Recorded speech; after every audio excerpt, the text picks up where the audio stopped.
Magandang araw Pilipinas. Narito na ang ating fresh weather update ngayong araw mula sa Pag-asa. Ngayong Friday, January 16, 2026. As of alas 3 ng madaling araw kanina, ang sentro ng Bagyo Ada o may international name na Nukayan ay nasa 430 kilometro east ng Maasin City, Southern Leyte, na may lakas ng hanging 65 kilometro bawat oras malapit sa gitna at pagbugsong hanggang 80 kilometro bawat oras. Mabagal itong kumikilos pahilagang hilagang kanluran habang patuloy ding nakaaapekto ang northeast monsoon o amihan sa northern at central Luzon. Magdadala ang bagyo ng pag-ulan na may kasamang malalakas na bugso ng hangin sa Eastern Visayas, Catanduanes, Sorsogon, Dinagat Islands, Surigao del Norte at Surigao del Sur, na may banta ng posibleng flash floods o landslides dahil sa katamtaman hanggang malakas na ulan at minimal hanggang minor na banta sa buhay at ari-arian dulot ng malalakas na hangin.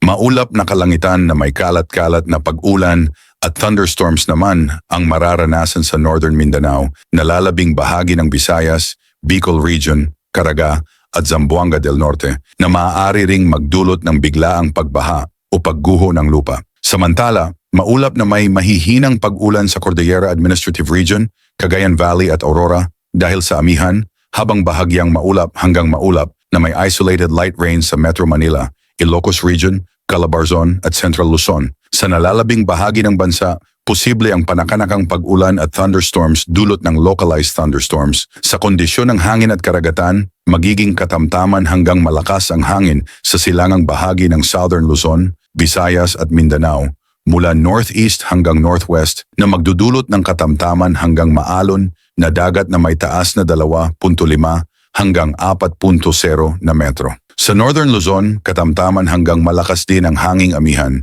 na may alon na 2.1 hanggang 3.4 na metro. Sa iba pang bahagi ng bansa, mahina hanggang katamtaman ang hangin at bahagya hanggang katamtaman ang pag-alon ng dagat. Pasuyo ng like at subscribe bilang suporta sa ating channel, PWD.